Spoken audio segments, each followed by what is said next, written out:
years of wrestling experience right here. You're no stranger, I'm no stranger, Graham's obviously no stranger. I know what I'm in store for when there's two people out here and I'm by myself. I'm just here to watch, man. Just here to watch, is it?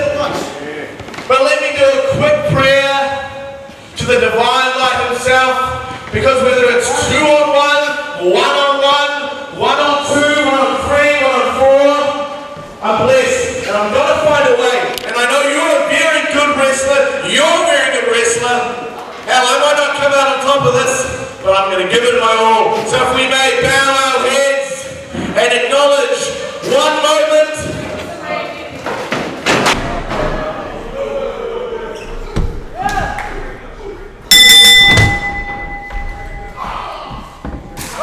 A little bit late to the commentary desk. If James Shaw tells you to wait, I guess you wait. But James Shaw there understanding his in a 2-on-1 situation. Kartik might not be part of this match, but we have seen Kartik get involved in Graham Hughes' matches before.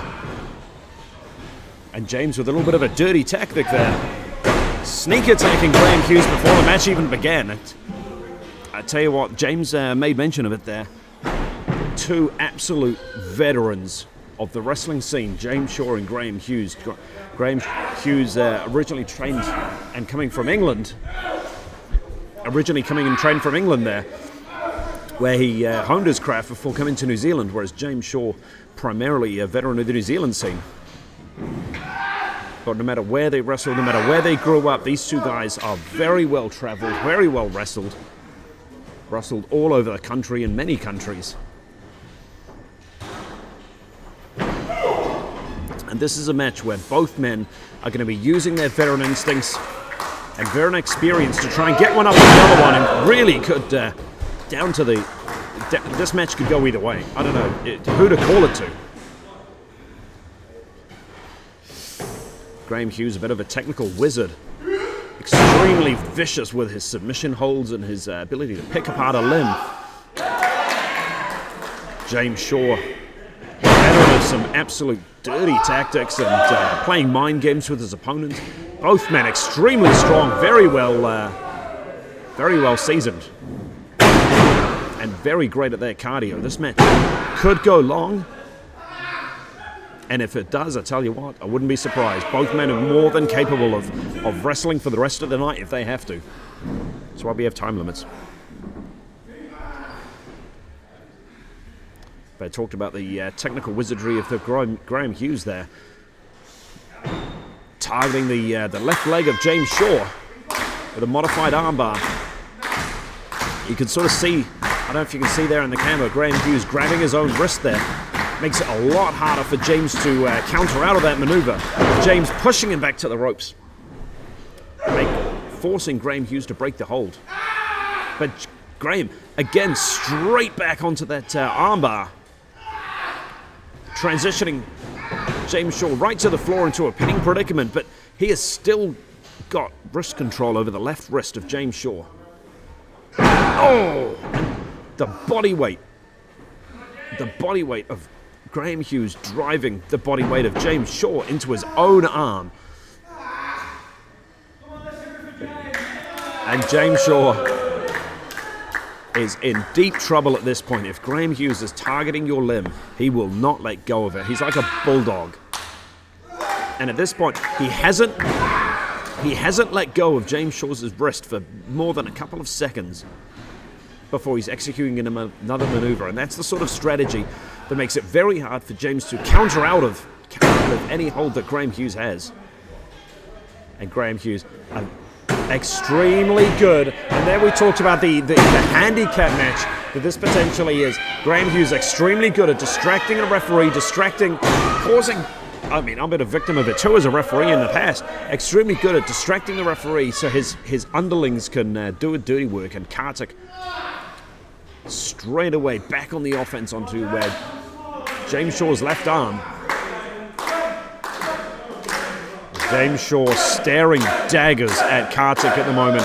James is fully aware of what just happened and of what Graham Hughes is more than willing to do. But James, oh my God, with a big back suplex on Graham Hughes. And I said Graham hasn't let go of the wrist for more than a couple of seconds at a time, but a maneuver like that is going to be enough to make Graham Hughes lessen the attack and maybe rethink the angle. It's the first little bit of offense that James has gotten, but Graham straight back onto the attack of James. And now going to almost a modified armbar at this point. Wrenching backwards using his own body weight to just pull and pull backwards, and that does so much damage to not just your elbow, but your pectoral muscle, the shoulder, your bicep, every single muscle all the way, and every joint all the way down James's arm will be screaming while Graham is wrenching that off. A desperation cutter from James Shaw. And I've seen James Shaw win match after match after match with that cutter.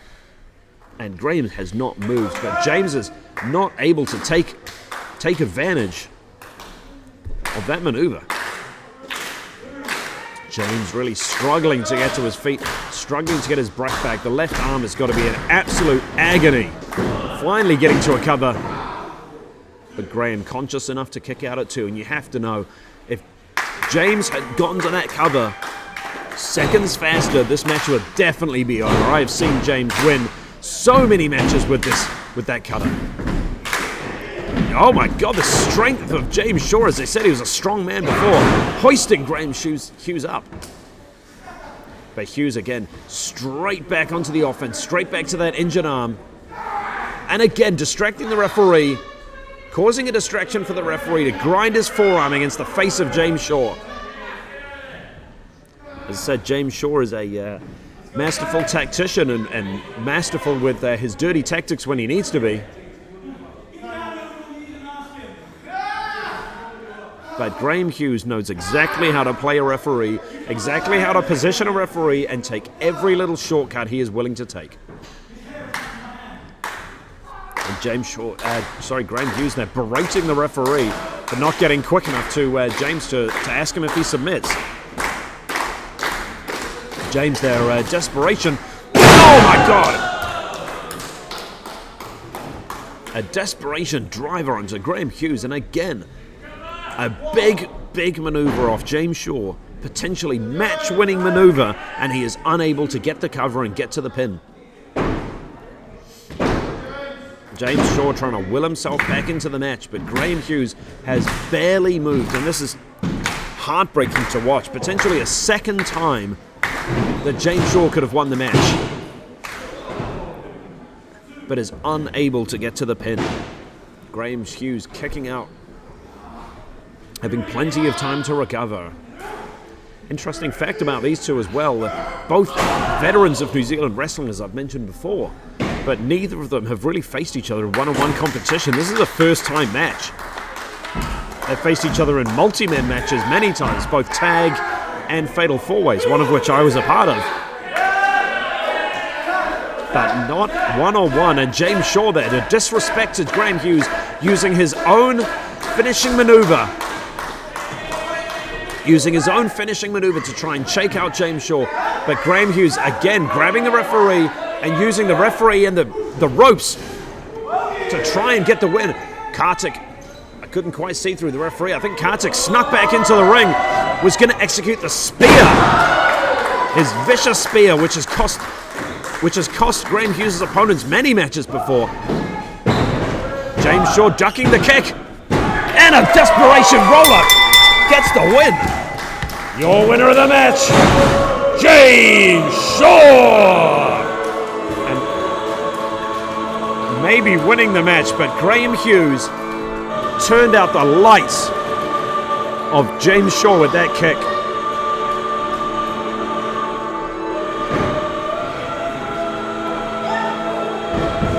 Graham Hughes berating the referee, clearly thought he should have won that match. And I would not want to be on the receiving end of an angry Graham Hughes. James Shaw's clearly had his lights just turned out with that big kick. Kartik's out, and Graham Hughes is fired up, berating the referee. Maybe trying to get the referee to reverse the decision or potentially restart the match.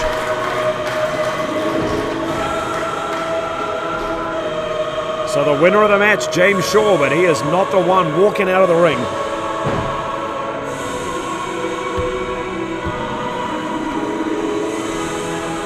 Graham Hughes with that disgusting attack, post-match kick, sending a message to James Shaw.